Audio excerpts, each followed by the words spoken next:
Le CV. Nous entrons à présent dans la troisième phase que j'appelle marketing de soi.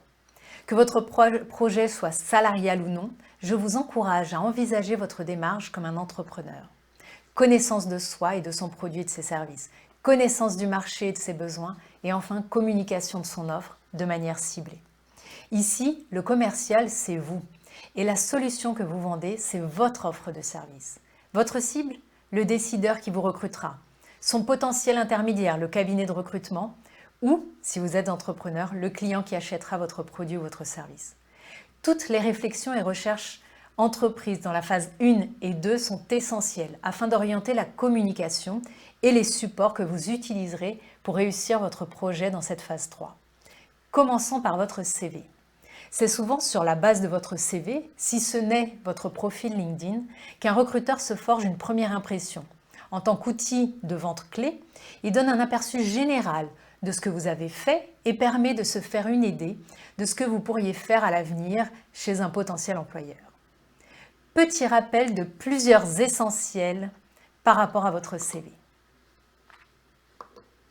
Votre CV est la clé et doit vous permettre de décrocher un entretien. Il doit être personnalisé en fonction de l'offre à laquelle vous postulez. Il doit se rapprocher au maximum du profil du candidat idéal pour le recruteur. Il doit valoriser les points importants en quelques secondes de lecture. Et il doit correspondre à qui vous êtes, mais également à la culture d'entreprise et au poste visé. Attention, je ne vous encourage pas à mentir, mais à adapter votre CV par rapport à votre cible. Parfois, nous pouvons utiliser un certain vocabulaire propre à nos expériences passées, et ceux-ci sont différents dans l'entreprise à laquelle vous postulez. Identifiez ces différences grâce à l'offre d'emploi ou au site web de l'entreprise. Attention également, lorsque vous postulez dans des grands groupes, certains sont équipés de robots, dits ATN, qui réalisent un premier filtre des candidatures et rejettent automatiquement les CV qui ne rentrent pas dans un format spécifique. Dans le doute, préférez envoyer un e-CV plutôt que votre CV design. Vous trouverez un modèle de ce e-CV en pièce jointe de cette vidéo. Lorsque vous rédigez votre CV ou tout autre support de communication à destination de votre cible, mettez-vous à la place de celle-ci en vous posant quelques questions. Qu'attend-elle du candidat idéal? Qu'est-ce qui pourrait la surprendre positivement que les autres ne font pas? Qu'est-ce qui pourrait attirer son attention et lui donner envie de me rencontrer ou de me recruter? Autre astuce que je vous recommande, mettez-vous dans la peau du professionnel qui exerce déjà le métier pour lequel vous souhaitez postuler. Incarnez dans votre esprit les pensées, les émotions, les attitudes de celui-ci et retranscrivez tout cela dans votre CV.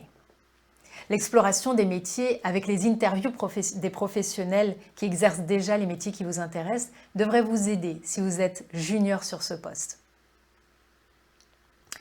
Un autre conseil qui peut aider en cas de panne d'idées, c'est d'aller voir des profils LinkedIn, des professionnels qui ont un parcours similaire au vôtre.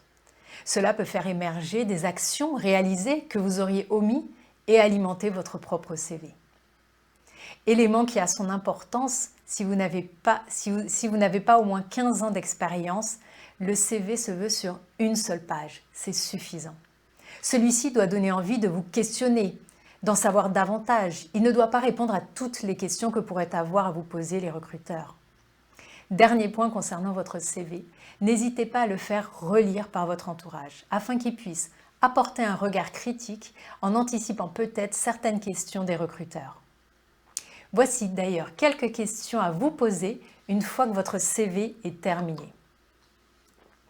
Mon CV valorise-t-il mon parcours et mes compétences au regard de mon projet cible? Mon CV est-il cohérent vis-à-vis de mon objectif professionnel?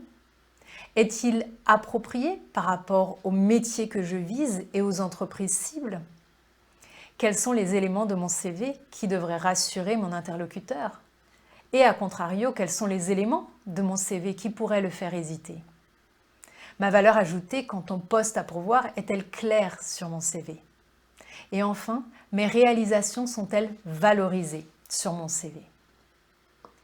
Si vous avez des périodes de trous dans votre CV ou des expériences écourtées, Préparez votre argumentation en étant le plus factuel et en mettant en avant, dans la mesure du possible, les choix que vous avez faits et ce que cela vous a apporté. Si vous êtes jeune diplômé, avec peu d'expérience, valorisez au maximum les expériences bénévoles, vos activités extrascolaires, vos passions, vos jobs d'été, tout ce qui peut mettre en avant vos compétences à sa place sur votre CV. Voici d'ailleurs les sections qui doivent être présentes impérativement sur votre CV. L'état civil, nom, prénom, adresse, numéro de téléphone, email. Les objectifs professionnels, ça oriente le lecteur sur ce que vous souhaitez obtenir. Cette section est d'autant plus utile lorsque c'est votre premier job ou lorsque vous êtes en reconversion professionnelle.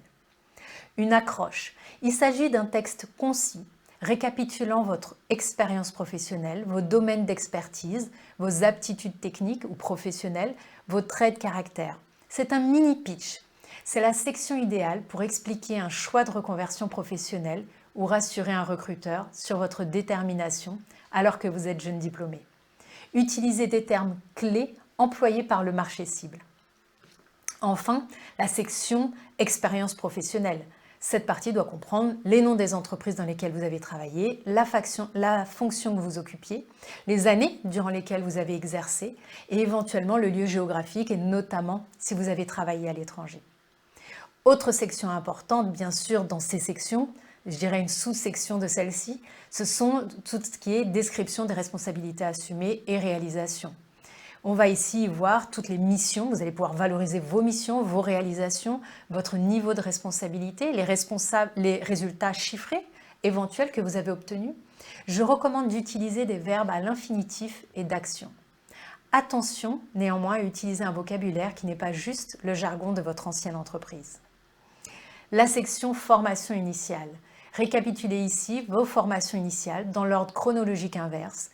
Précisez les dates d'obtention des diplômes et également les intitulés des éventuels mémoires si ceux-ci ont un lien avec votre projet professionnel. Si vous êtes jeune diplômé, n'hésitez pas à détailler des projets de groupe réalisés ou les matières principales du cursus. Autre section qui a son importance, les formations professionnelles complémentaires. Citez dans cette section toutes les formations et certifications que vous avez pu obtenir en complément de votre cursus initial et en lien avec votre projet professionnel.